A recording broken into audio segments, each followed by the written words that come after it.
Yeah, adrenaline's a crazy thing sometimes. You just pay for it the day after. Exactly. Or no, it's always the second day after. Second day The after. second day after. Oh yeah. Well, it's like Oh yeah. doing leg day. The second day after, that's when you start feeling the absolute shakes and the pain. Oof. That's why I just don't do leg day.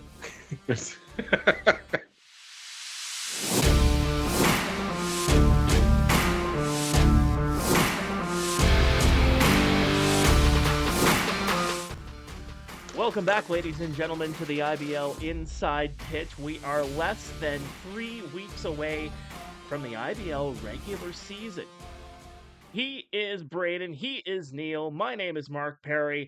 Thank you so much for joining us, and we are into our season previews, and it's it always there's always this tingling feeling, right? With just 3 weeks to go, and you can actually start talking a little bit about baseball and talking about how teams have come together, and it's just something in the air. And I'm really looking forward to this, and we're going to be taking care of 3 teams per week from now until the beginning of the season. And guys, I'm sure you're just as excited as I am. Yeah, it's the warmer weather, the sun's out. As the saying is, sun's out, guns out. So it's time to go now. Definitely getting there. It's definitely getting there. Windows continuously down when you're going on a drive. It's a beautiful thing.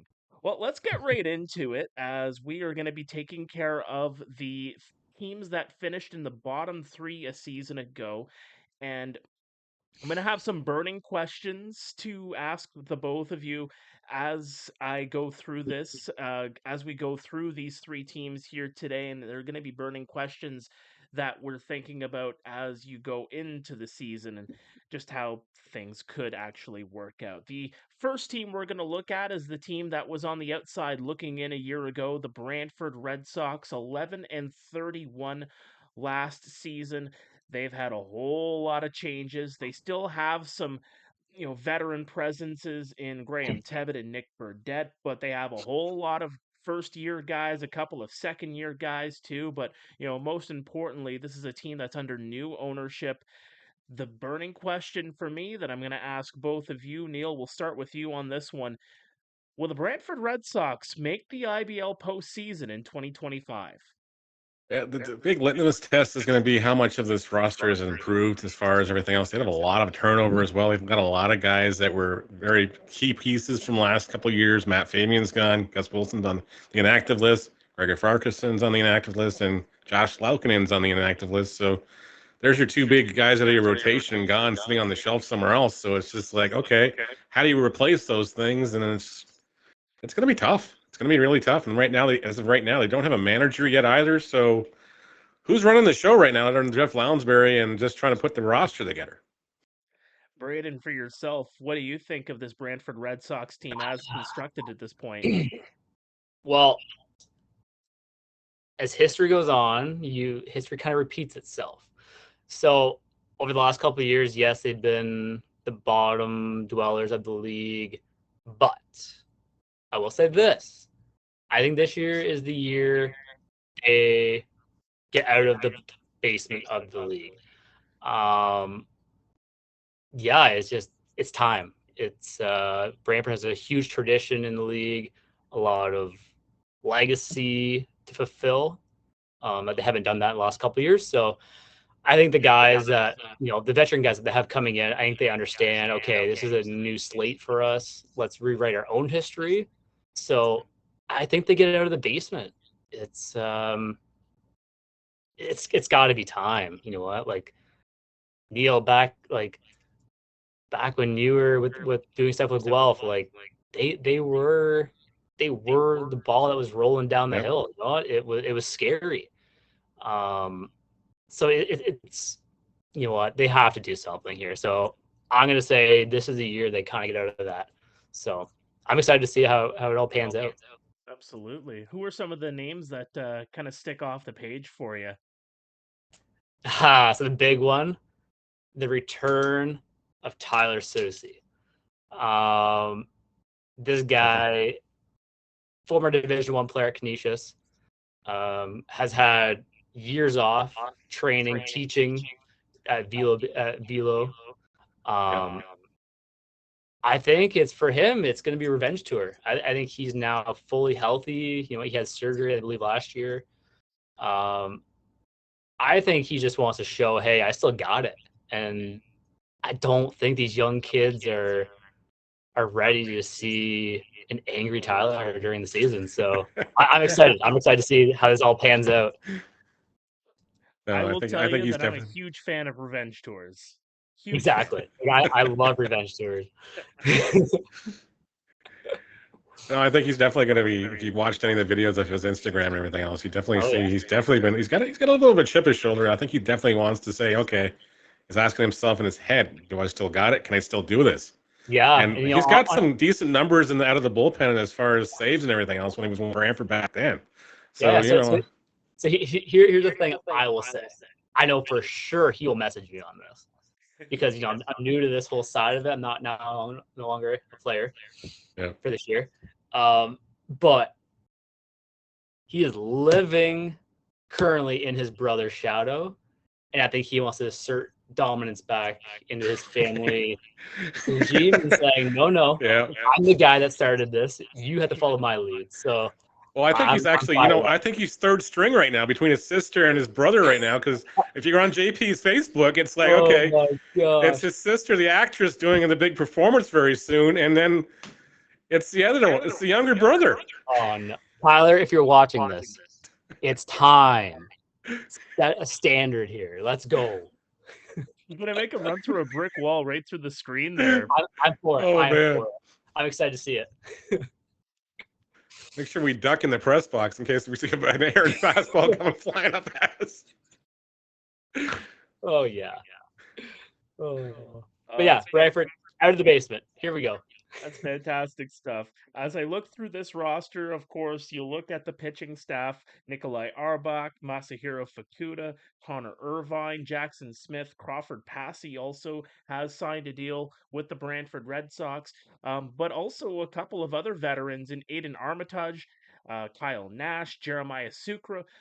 Like there are, yes, some first year guys in here, but also with Tyler Susie rejoining the fold too, there is still quite a bit of veteran presence on this team.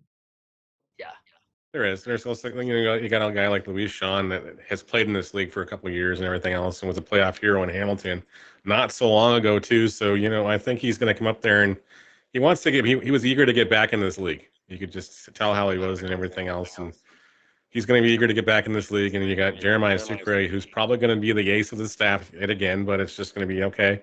Who's going to take the ball number two? Is Armitage going to be used as a reliever? Although I personally like him better as a starter. I thought he did much better when he was at Waterloo as a starter and he did out of the bullpen. So maybe it's just one of those guys, he needs the ball every third day and say, okay, you got the third start of the weekend. It's yours. Well, and you kind of have to establish that too, because Braeden, maybe you can speak to this as well. The training for pitching as a starter versus a reliever is very much different. Oh yeah, no. Also, the biggest thing between the two would be just the mentality, and outside of that, it's you're gonna get your reps in, but it's say for example, as a reliever, like you're basically training all summer for the quick, like the fast twitch muscles. You're doing, say, max out, say, a week before the season starts, you're maxing out 40 pitches. Okay. That's going to obviously feel like it's going to be more like, say, 25 once you get onto the game mound and you get the dirt underneath you. As a starter, you're just more mobility, flexibility, getting your hips in it. Then even that, like you're training up to 100 pitches. That's just the whole longevity thing, right? Like as a starter, you're not going to go out. Sometimes it works out, sometimes it doesn't. But like majority of the time, you're going to throw 100 pitches in a game, and then you figure out, okay, what's next, or some teams kind of already have a game plan. But you know what? Yeah, like as a starter, you're just training to throw 100 pitches, and then you're on to the next reliever. Max out 25, 30 pitches. Obviously, if you go on a heater there, then yeah, you can do whatever you want and throw as many as you want. But for the most part, obviously you have two different mentalities to get into the season for it. So yeah, it's craziness once the season begins because you don't know how many pitches you're actually going to throw. Then you just let adrenaline run. Oh yeah, run the ship for 3 months. Yeah, adrenaline's a crazy thing sometimes. You just pay for it the day after.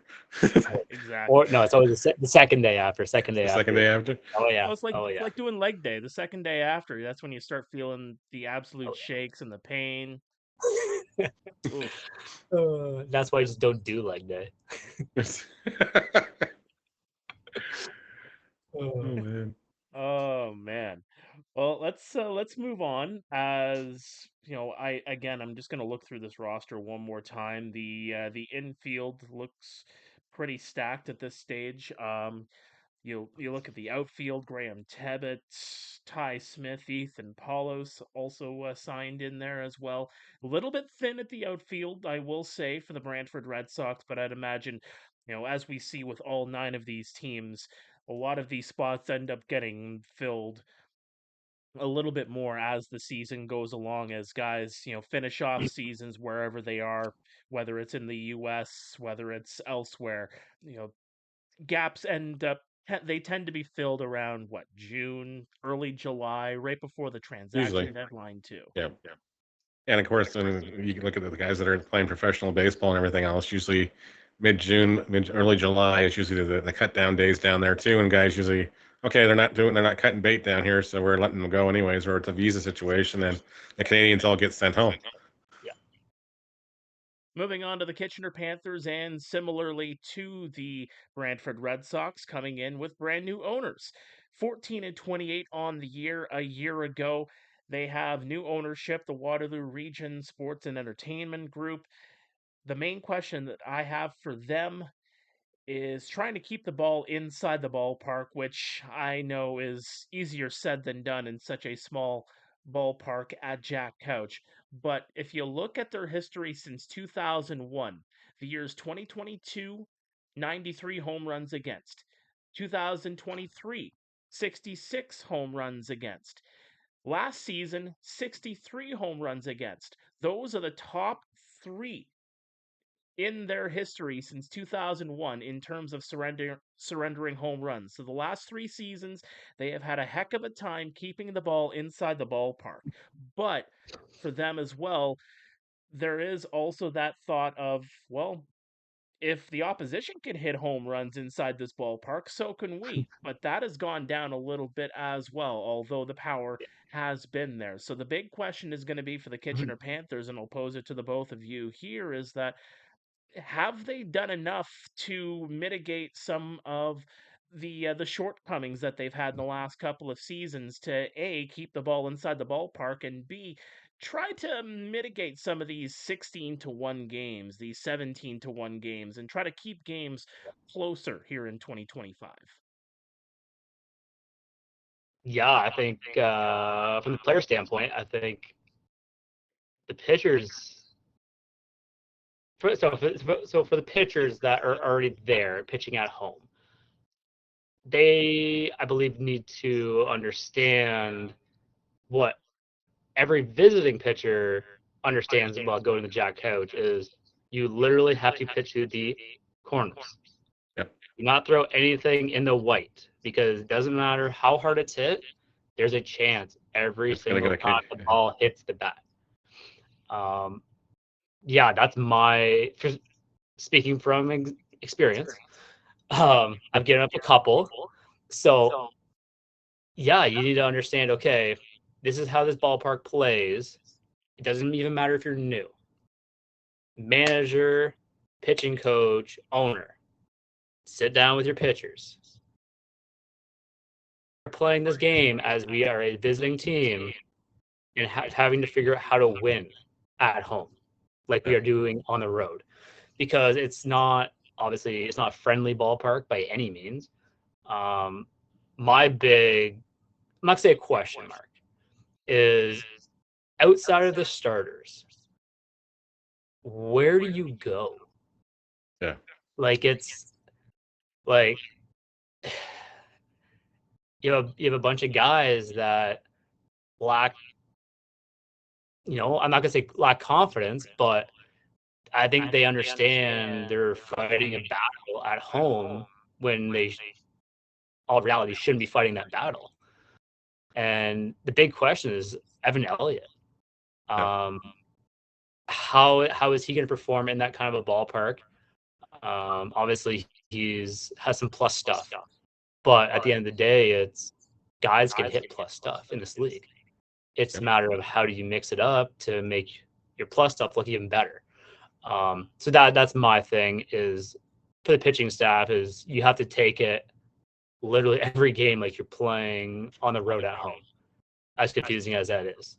But it's just the reality. It's not a fun ballpark to pitch in by any means, but you have to figure out a way to win a game because you're there just half the season. Yeah. So, Neil, your thoughts? I'm thinking in the same boat here. It's just like, if as much as you and I have called games in this park for many years, Mark, it's just like, okay, every time you go out there, it's like Braeden said, you put anything down Green Street, it's going over it has a chance to leave the yard. Doesn't matter what you do.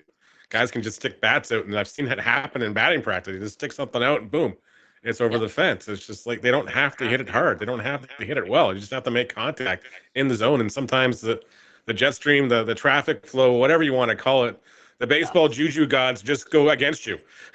It just sucks that ball right onto the road. It's crazy. Like I've never seen a park play like that ever in my life. Like I've played at some pretty crazy places, but this takes it all because it's like I've seen some dudes that have no business hitting a home run, like absolutely no business. And then I've seen guys like Cleveland absolutely put a ball like the farthest home run I've ever seen in my life, and I'm just like, how? Like, how does this place work? How it function? I just remember Eduardo De Olio that one game 2 years ago, 4 home runs, and the fourth one was an absolutely ridiculous shot. I think I made the map out of it just because I had to put something up on the graphics on the Instagram. It was just like it was ridiculous. Yeah, and like especially that game alone. Like I was sitting there on top of the dugout. Like it's just were all of them of home run caliber? No, but they cleared the fence anyway. Yep. But the one that you're referring to, yeah, that thing was absolutely shot out of a cannon, and it lit a fire under the boys. That's for sure. That one. Well, I think between him, Starlin Joseph, and Brownlee, I think had a pair to that game. It was like everybody that was, it was just here my Gatorade. I'm going up next. Who can hit it further? Exactly. No, and that was the thing, and that was literally the banter on the dugout. It was like, how far can we hit it? And I think that's what the pitching staff with the Kitchener team this year is like.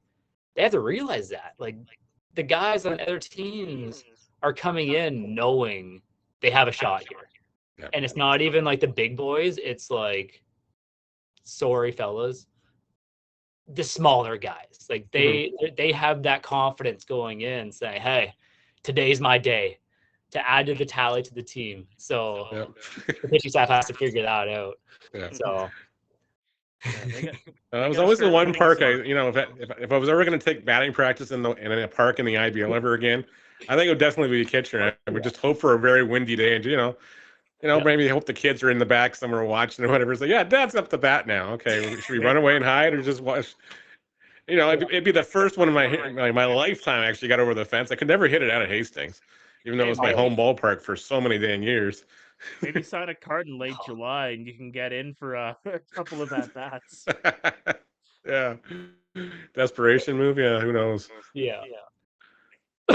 You take a look at this roster, and Braeden, I'm glad you brought up a guy like Evan Elliott, obviously drafted by the Texas Rangers back in 2021. Couple of other guys of note in this lineup. Andy Vargas comes in as one of the 5 imports.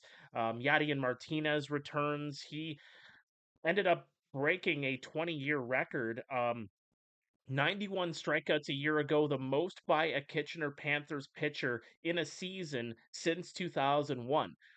That's as far as we had the records go back, by the way. We're working So on it. We're working on it. can I add something here? Absolutely. Yeah. This is, as a pitcher, this is always grinding my gears, and I think I called out the pitching staff here, but I'm going to try to reel it in here for the fellas.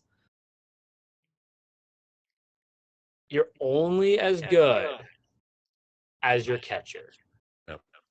The catcher has to realize this is not a friendly ballpark. Yep. And the amount of home runs that you give up also has reflection to what you were calling. Because crazier things have happened, the rules are changing, speed of play is now affecting this league. Yep. You don't have time to shake every pitch. So some guys are like, okay, one call down, shake or nod, and then go. I'm gonna say half the blame's on the catchers. So crazy take coming from a pitcher myself, but just trying to help the fellas out here by, bringing back their confidence. Hey, we're here for information. We're also here for education. That's what it's all about here. Yeah. And I will say this: I am really excited. This is a wild card for the Kitchener Panthers. Okay, if he's gonna listen to this podcast, Brett Reed. Mm-hmm. He's gonna be a game changer this year. I feel. He has the stuff. Is he gonna put it all together? So I think this is the year that people kind of say, okay, Brett Reed's coming into this game. All right, now it's this is a closer game than what it should be. So, now, are the Kitchener Panthers better than last year? Are they going to get out of the 8th spot and move up the standings? Are they staying at 8? I could see them going into 7, but it really depends on what happens in front of them too. Yeah. Absolutely. We haven't really done anything crazy to say, hey, we made a splash. Yeah. But again, anybody can beat anybody in this league. It's just a matter of you get on a roll and you gain confidence. But again, it starts from the back out, and it depends on how many balls leave the ballpark, essentially. Yeah. I do have a question to ask as well. Is we take a look around the rest of this roster. Yosuke Fuji, an infielder, coming in. Nick Parsons, who was a big bat a year ago, ends up coming back in, has graduated from University of St. Francis, so he's around the team full time. A couple of big omissions, though, to note. Blake Jacklin, Jet Jarvis, both of them are on the inactive list. And another player that is not coming back for 2025 at this juncture is Raul Gonzalez, who has been a monster for this team the last couple of seasons. And I think that could make a big difference going into 2025, not having that bat in the lineup. Yes. Well, definitely. Nick Parsons got no other protection in this lineup right now. Yeah. Like if I was a pitcher and I understand, okay, who's who, it's very easy to pitch around certain individuals and attack others. So I think it's easier said than done, obviously, but no one really jumps off this page saying, hey, please don't pitch to me. Yeah. So I think Fujui, I always say his name wrong, Yusuke Fujui. I think he's going to be one of those guys, based on his numbers in college and everything else. I think he's up to 10 home runs right now. But again, it's just going to be the adjustment from an aluminum bat again back to a wood bat. And a lot of these guys, they might be hitting the crap out of the ball down in the States when they get back with some lumber. It's like, oh man, I got to relearn how to hit again. Literally, yeah, like getting jammed on the inside or getting sliders or cutters on the outside. Good luck. Firewood.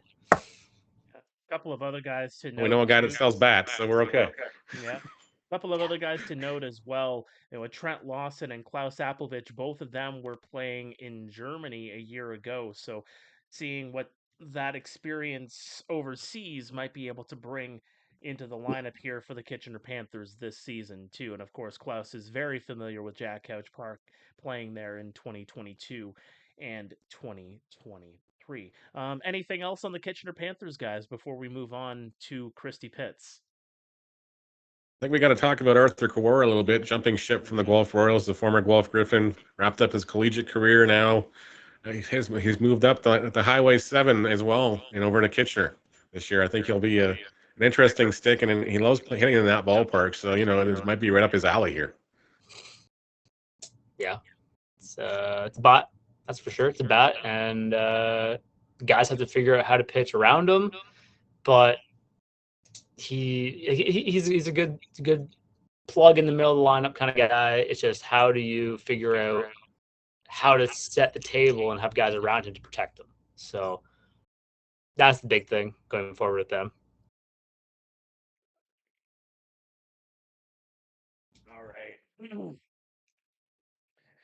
All right, we are moving on to Christy Pitts in Toronto, the Toronto Maple Leafs, 17-25 in 2024.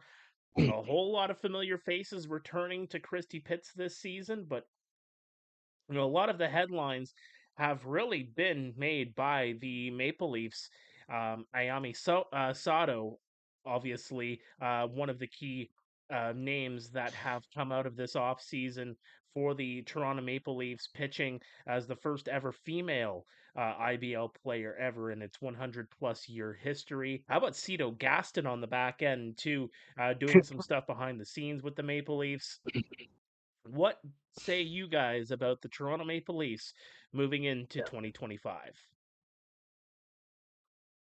I would say, first and foremost, the Bushmen need to be alive this year. Yeah. The pulse was not quite there last year. Hope they come at me for that.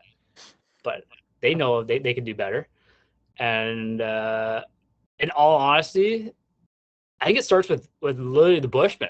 Like, they get these guys fired up. But this roster, like, they have a lot of veteran guys, and they can do damage.